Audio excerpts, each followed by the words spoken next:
So, hello again. Last time we have discussed the spiritual self as part of the topic of in the semifinals in the understanding the self.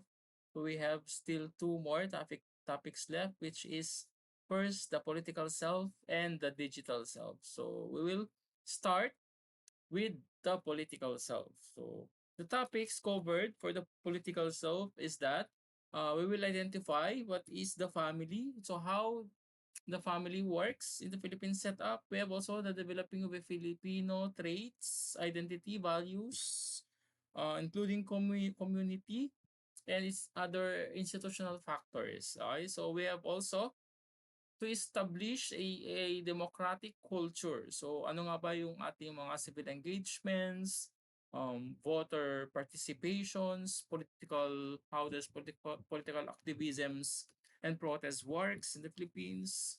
Okay, so those are the subtopics in political self. So first, we have to develop a Filipino identity. So is there a Filipino identity?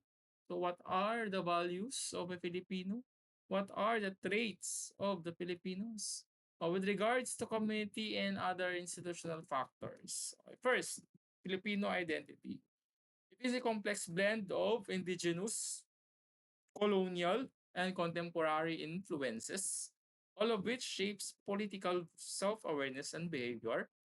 The Philippines' history of colonization by the Spanish Americans and brief Japanese occupations has fostered a unique blend of traditions and political ideologies. So basically, based on the colonization of different cultures or different countries and traditions, has something to do with our Filipino identity, has something to do with our traits, has something to do with our beliefs and instincts. So, what are the values and traits that we Filipinos possess?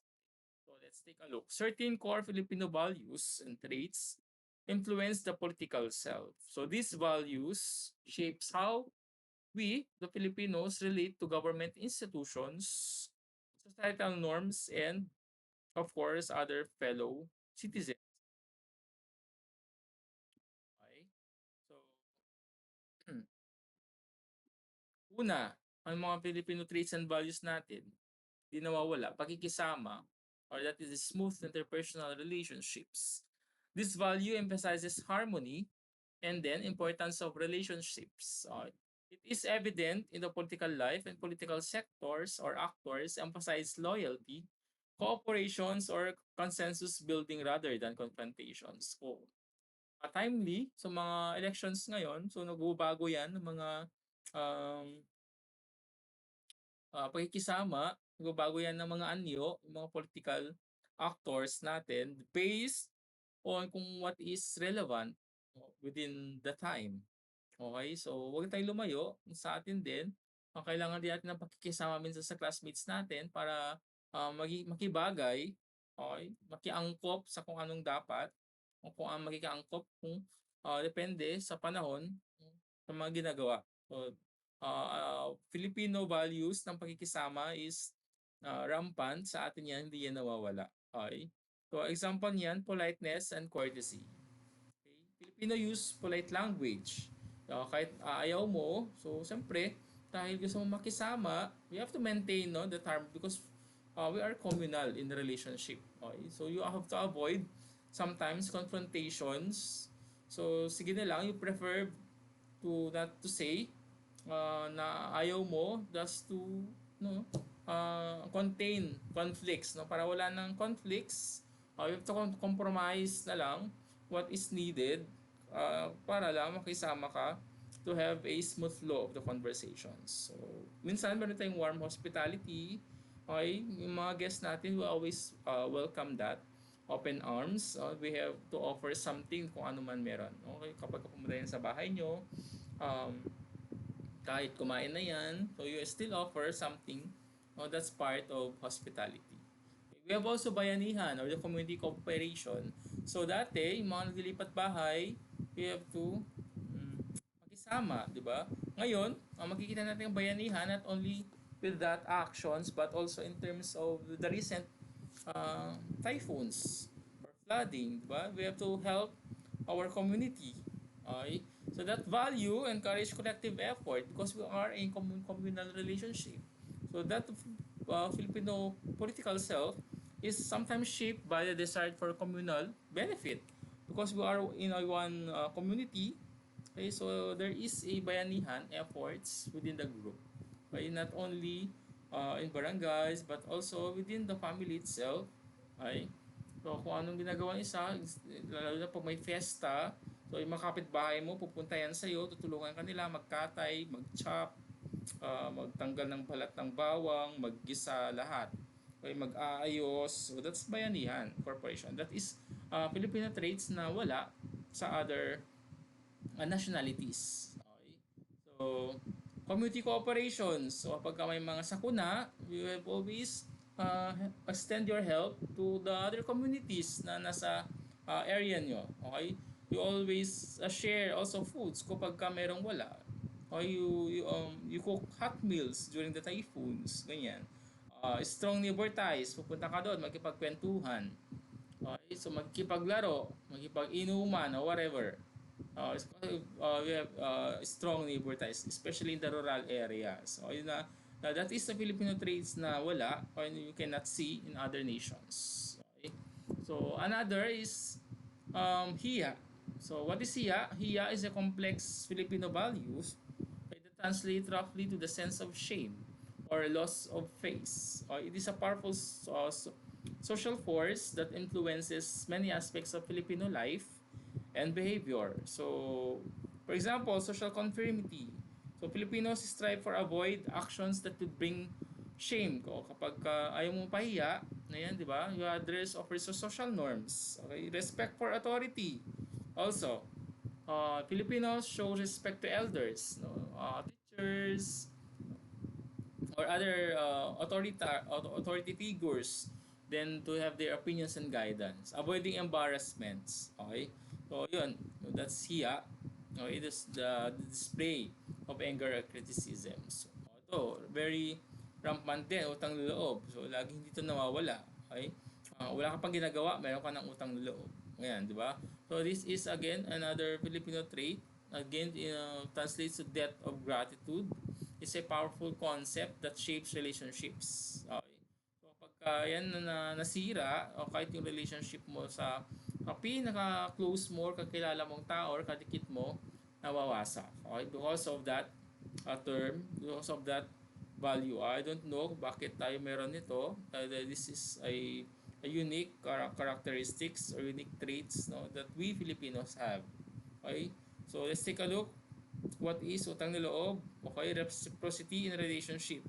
So Filipinos feel obligated to repay favors and kindness received. So parang kahit hindi sinabi, parang it's obligatory na you have to pay something, no? Hindi man yan pera but in kind or in gratitude or in whatever, no, that you can repay back, no, kung ano man yun na ibigay sa iyo. That's how you help those who have help also you in the long run. So meron tayo din loyalty and commitment kasi you are very loyal to that person, you are very committed to that person. So kahit hindi sinasabi, kahit wala naman sinabi, parang feeling mo you are committed to pay, no, on that. No, parang feeling mo nakautang ka. Especially yan sa mga relatives or families or close friends or loved ones. So kahit may ginawa sila sa'yo, na kahit hindi naman nila sinabing bayaran mo, so parang you are indebted pa rin ng something sa kanila. So there is a sense of obligation. So that's create a strong sense, no, of how the influence of decisions or influence your interactions with each other. So that's very unique also. Next also is pagka magalang or the respectfulness. We Filipinos are known to be respectful, and not only by language but also in actions or in gestures. This shows considerations for others. Diba? Yung kahit alam mong gusto mo sana magsalita pero wag na lang in respect for other people. Kung gusto mo sanang may contradictions sasabihin pero wag na lang in respect for others. That's respect, becoming respectful.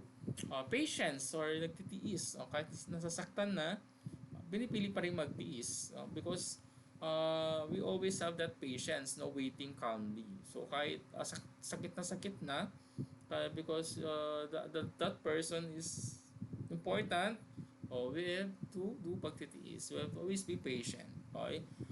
Ito again, pagka maasahin or very optimism o kayo na karon ng typhoon sa mga people, 'di ba, dinala sa mga different evacuation areas, pero ginawa nila nagkantahan pa rin, nag-videoke, kung ano-anong mga source of entertainment. Okay? So they have a positive outlook in life, even during difficult times. So that's very optimism. So very unique characteristics that we Filipinos have. Okay? So in the community naman, so what happens? In the Philippines, we are shaped by a broader social, institutional, and economic environment. That's part of being in a community. So the presence of a strong community ties, political and national institutions like the church, schools, again, or the media, plays a key roles in the shaping of your political views and behavior. So how does the local politics, for example, the local government units, the barangay or the municipality or the city, play a significant role in your political self? So karamihan, especially the local leaders, okay, have a direct influence to the community. Okay, making it figures, nagiging political figures sila, kahit na ordinary citizens sila, but we tend to look up them as a influence. Okay? Because, well, in terms of educational systems, it plays also a crucial role in shaping our political beliefs. Kung ano yung napag-aaralan sa loob ng eskwelahan, okay, merong factors yan on how to impart your values, how to impart knowledge to you, how do you do critical thinking. So basically, it has something to do with shaping your own beliefs. Okay? Media in all forms, not only cell phones or gadgets, but also including newspapers or televisions. That also shapes your public opinions. Mga nakikita nyo, nababasa nyo, nagkakaroon kayo ng ideas with regards to that issues. No? Particularly political discourse. No? Nagiging political analyst ka kapag ka nakapanood mo isang bagay. O nagiging sports analyst kapag nakapanood ka ng isang sports. O nagiging forecaster ka na rin, weather forecast kapag nakapanood ka ng mga weather updates. So that's have a influence, no, on your traits, on your values, depending on the powerful play of media. Okay. The government also. The government is a some sorts of making policies. Actions directly impacts political self. That's part of institutional factors. It influences also you, your beliefs and attitudes towards governance. So kung ano yung pinapakita or pinapalabas ng gobyerno, it has something to do with your own beliefs. No? So how do we establish now a democratic culture? Una, through civic engagement and voter participation. So how does establishment and maintenance of democratic culture in the Philippines evolves, fostering a civic engagement, political participation, and respect for democratic institutions? We now, the Filipinos, as part of being a political self, is always engaging, or we always continue to shape our beliefs, our strengths, and the challenges of the country's democracy. Okay? So, we always act what is right, no? Kahit alam nating mali. Okay, katulad niyan, mag-vote na again for the next upcoming elections. Nakikita na rin natin kung sino yung mga nag-file ng candidacy. So I hope based on that, we have to think, no, and vote wisely. Kasi dapat ngayon pa lang alam na natin kung ano yung mga impact na yan later on kapag kung sino-sino na lang, but because of the clout, because kilala or something, whatever. We have to at least know based on our experiences kung sino yung dapat nating i-vote. So that's part of being civic engagement or voter participations. Okay, so we have also the freedom of speech and expressions. So these fundamental rights given by the Constitution allows you to voice your opinion, but sometimes freedom of speech is abused. Okay? We always use this as unexcused. Okay? We always criticize government policies. We participate in public disclosure. Pero, ayaw naman natin mag-follow. Yan, di ba? We have human rights. So, the respect for human rights is essential for a democracy. As part under the Bill of Rights in the Constitution, it's ensuring equal rights and opportunities for all citizens. The rule of law, the highest rule of law, the interpretation of laws under the Article 8 of the Constitution, the judicial branch, that is on the rule of law to ensure that everyone is subject to the same legal framework. Kung yung sinasabi niyan sa Section 1, equal protection of the law, that no person shall be deprived of his life, liberty, and property. So we have to equal protection of law. Okay, so let's promote fairness and accountability in the regular elections, free and fair, the right to suffrage. Okay, that's the cornerstones of democracy, allowing the citizens to choose their leaders and hold them accountable. Okay, so yan yung mga kailangan nating values. Okay, so civic engagement, we have to participate sa anumang programs and projects, especially in your localities. Okay, so the volunteer, okay, join advocacy groups. Okay, so whatever. Youth activism also. The young youths, I don't know if you are part or if you have organizations then in your areas that you engage political activism. You raise awareness on different social issues just because basically advocating change. Okay, so we have also the community organization. So how does the group works in community adheres local concerns such as poverty. Yung mga ginagawa ng mga SK, ano nga ba? Puro paliga. So dapat they have also concerns on the poverty alleviations, environmental issues, and other access to healthcare. Okay? Social media advocacy yan to share in your social media the different platforms or programs of the government, because we have to mobilize this public opinion that raise awareness to certain causes, like political on other government accountable. Okay, so next is the political activisms and protests. Okay. Ano nga ba yung mga ipinaglalaban? Ay, yung mga Gabriela, babae ako, ano ba yan? So, madami. Okay, so political activism in the Philippines is deeply rooted in the collective struggle for democracy. Okay, since nagkaroon tayo ng 1987 Constitution, so yung freedom of expression, ayan na. Kaya tayo meron activists, mga protests, struggle for democracy and human rights, social justice, ano ba? They always go to the streets clamoring for something, no? They want to demand change. So, di na tayo natapos dito. Every time na magkaroon ng president or change in the position of the government, meron pa rin mga activists, no? There is still protest, no? Hindi ko alam, di na natapos. Kahit sino na lang siguro ang nasa pwesto at merong activism, merong protest, and I don't know why, no? They always clamoring for, I don't know, change, sabi nila, pero parang hindi na natapos yung change. Kahit sino na, bago din nakaupo, there is still clamoring for whatever. Okay, so that is the political self as many. Okay, so yeah, nagkaroon ng people power revolution, they overthrew Marcos dictatorships, then nagkaroon ng bago.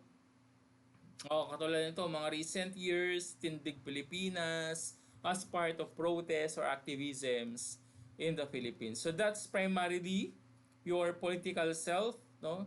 In terms of your understanding yourself. So they have different opinions and views based on establishing a democratic culture, okay, and other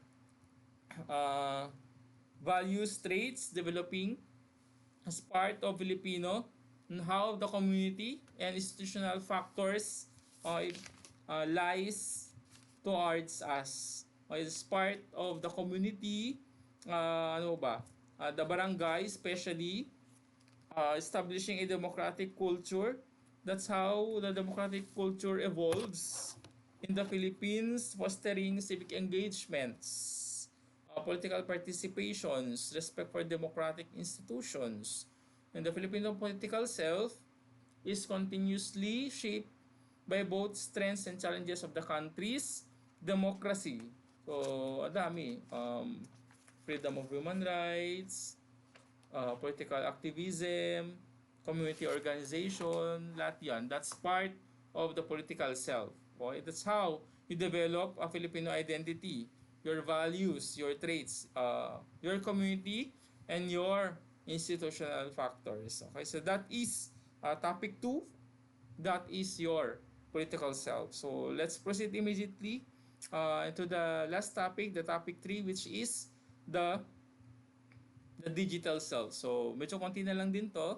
Uh, Isama na natin. Okay? So the digital self lang, ano nga ba ang digital selves? Okay? So what are the topics for the digital self? So how does the digital selves have an impact, no, yourself and other in cyberspace. Okay, so that the selective self-presentation. What is selective self-presentation? The impression management. No, the impression management, that means the curating our digital personas. How do you create your own digital personas? Okay? The impact. What are the impact of online interactions on the self? Okay, how does you shape your identities through digital connections. Okay, and of course, setting of boundaries of the online self. So how do you set your boundaries? That is how you navigate privacy, your identity, your expressions. Okay, so what is digital self?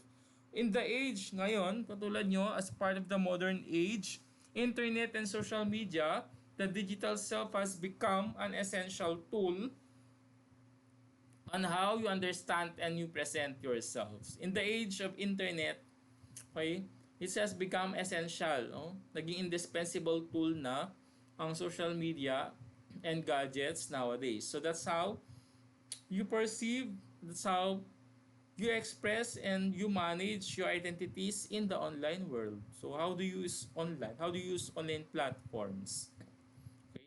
Does it shows really yourself or other personas of yourself? Do you have your other cyber self?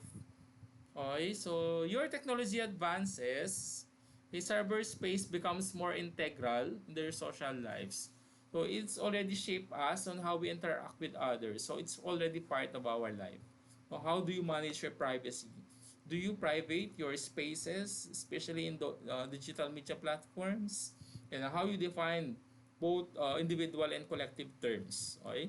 So it's very dynamic because there is a shifting between personal expressions and social interactions and public performance in the online world. So your personal expressions differs from your persona, your real persona, to your digital persona, and how you do social interactions to the real world versus to your digital persona is also different. Okay, so how does that performance in the online world? So let's see the self and the other space, cyberspace. Okay, in cyberspace, yourself is often presented in a way that is shaped both individual choices and social influences. Okay, it's your choice and also factors from the other social influences. The concept of self in the digital space is a influenced by interactions between individual and others. In online spaces, users negotiate who they are based on the feedback and responses and they get from other people. So they create a dynamic and sometimes fluid sense of identity. It encompasses the way you present yourselves, you interact with others, and how you shape your identities within the virtual realm. Okay? Meron tayong I, me, myself, and my user ID. So that is your digital persona. You have your online identity. You create your own name, username, password. So that is your online identity. So that's created through user-generated profiles in social media. So ano nga ba yan? Sa either Facebook, Instagram, kung naghahanap ka na ng work, if you're looking for a job, you will click also LinkedIn, Multiply. I don't know if there's still Multiply. If you want to create content, you have the YouTube, and any other space, digital spaces. Okay, that's how you your digital self is expressed. Okay, so that also depends on the profile. Maglalagay ka lang kung ano-ano doon. No? Pwede mong i-improve yung profile na yan. Pwede kang maging mayabang sa profile na yan kung anong gusto mong ilagay. Okay, pwede mong sabihin dyan, you are from the US or whatever country. Pwede mong sabihin dyan, you're speaking Spanish or whatever. So it's how you present yourself, including photos. Okay, status updates. Okay, pwede ka nang gawin dyan ng married, complicated, or whatever. That's how others perceives you. Or how you want others perceives you. Okay, so they should create a user ID in the different digital platforms. Okay? So, selective self-presentation and impression management. When you say selective self-impression, that's how you create your digital personas, how you make your own digital persona. Okay? The digital age has been ushered in an era of selective self-presentation. So, where you can carefully curate your online personas to project a specific image to the world, kung anong gusto mo iparating, okay, sa digital space na tungkol sa'yo.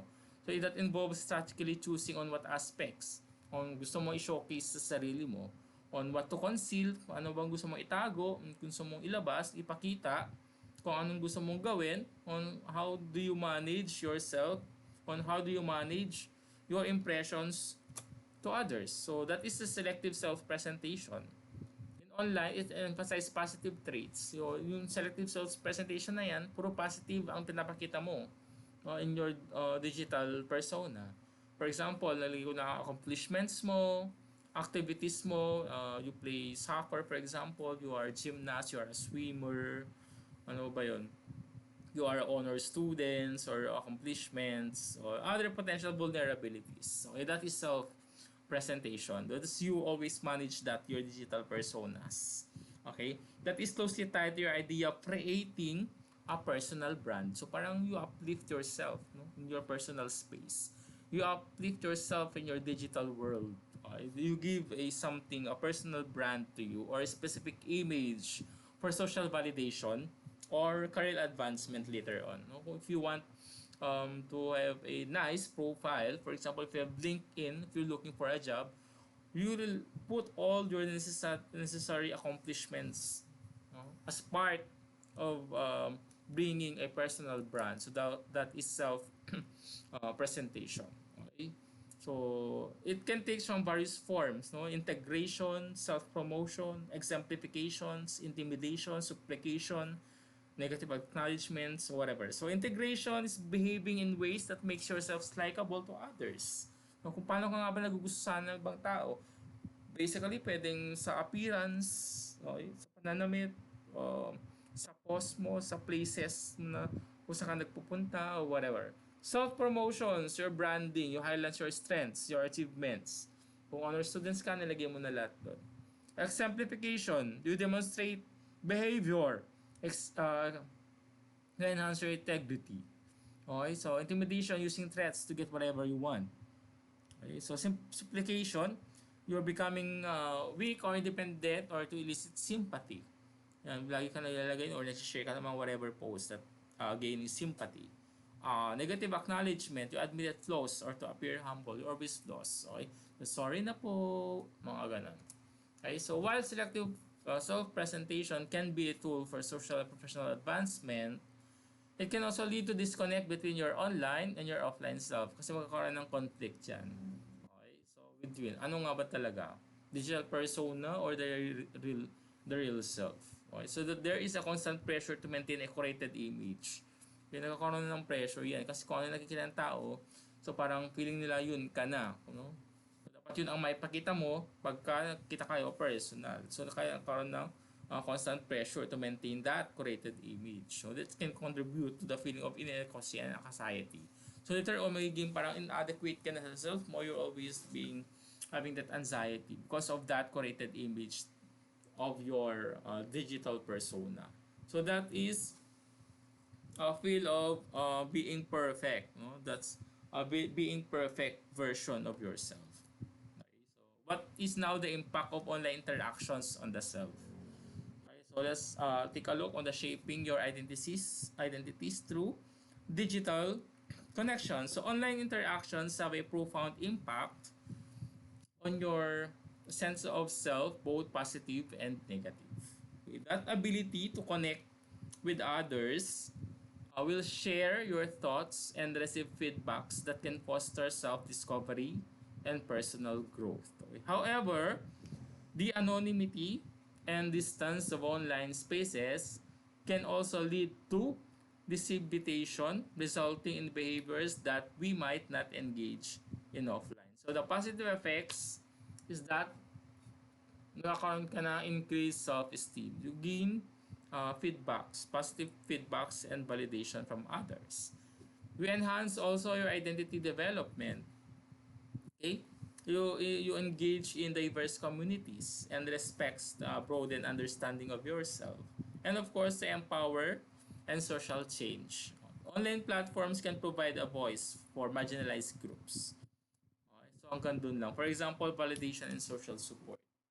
Positive online interactions can boost a person's self-esteem. Yes. Okay, so for example, that you receive likes and comments, positive feedbacks, they share your post, they can affirm your sense of worth, social connections, and other creativity.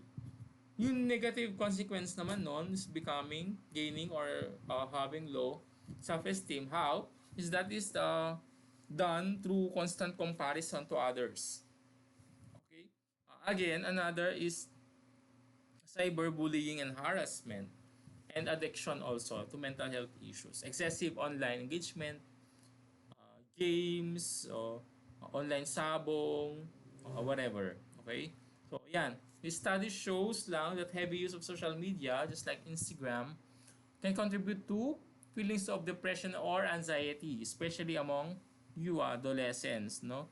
Due to comparison with others, man nakikita kasi that's curated images na. So dapat hindi kayo nagpapadala sa kung ano man nakikita mo kasi you are not sure if that is the real or if that is just only a digital persona. Okay?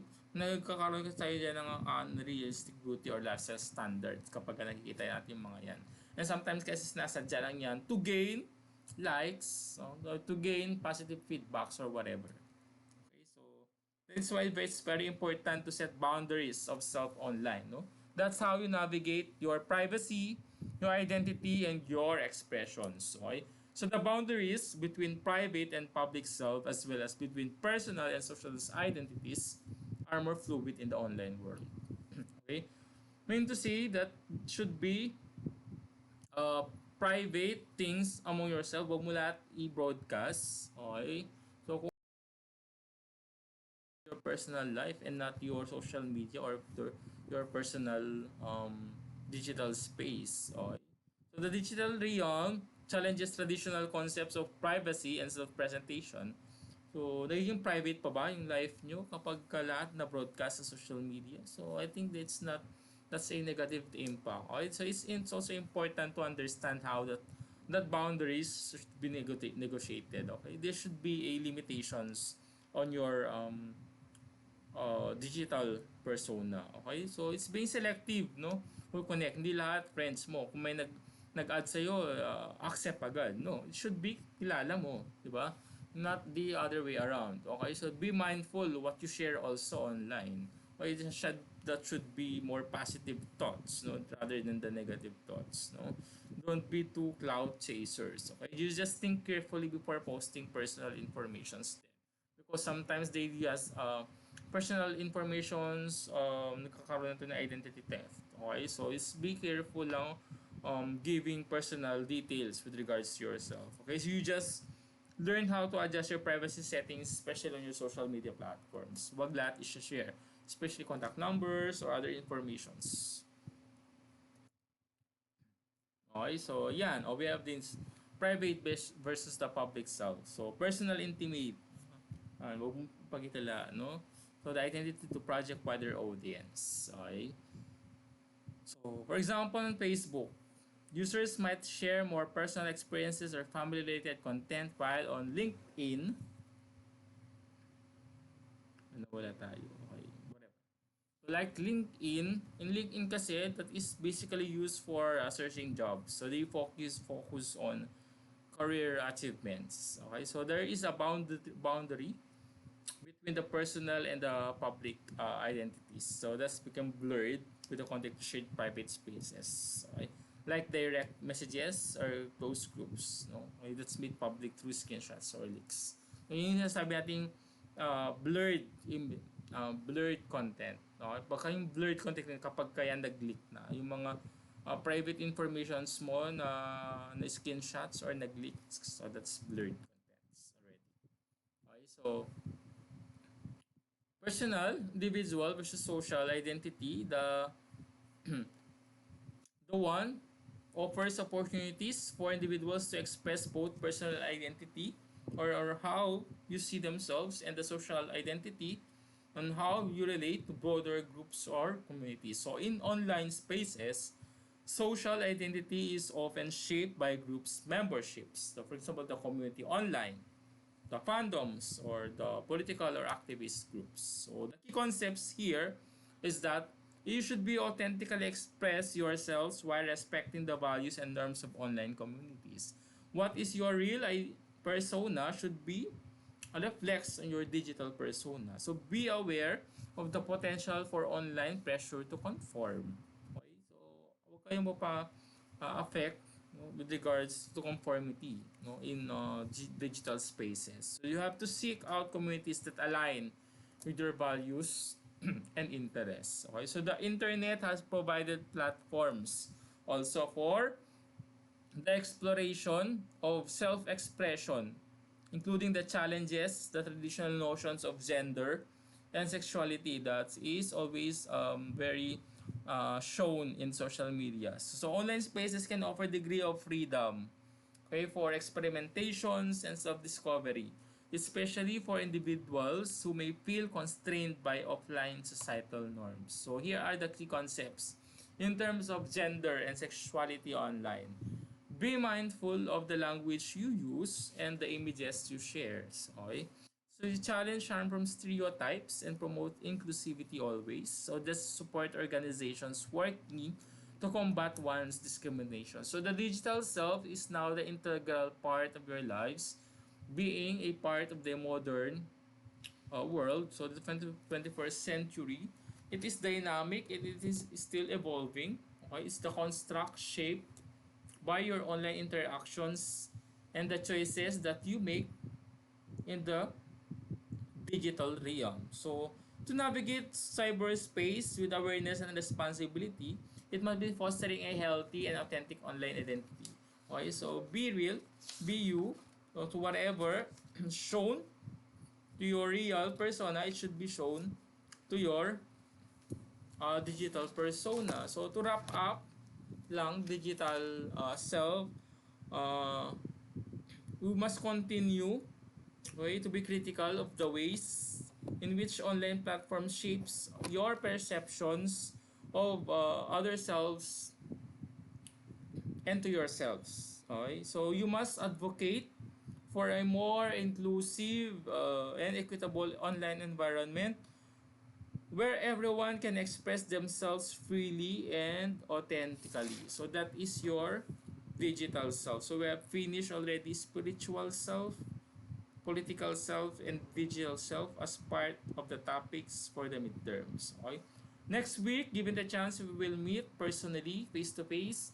We will integrate all of these topics, no, the three topics during our face to face. Okay? We will assess all of these topics by 1 hour and 30 minutes. We will try to integrate all the topics, no, in preparation for your upcoming semifinals exam. So I hope by listening or watching to these video lectures, your pens and your notes is present also to take down notes some of the key points presented in the video lectures. Okay, so I will be giving you another handouts reading materials with regards to the topics. Okay, so that's all, and I hope to see you soon, and good day.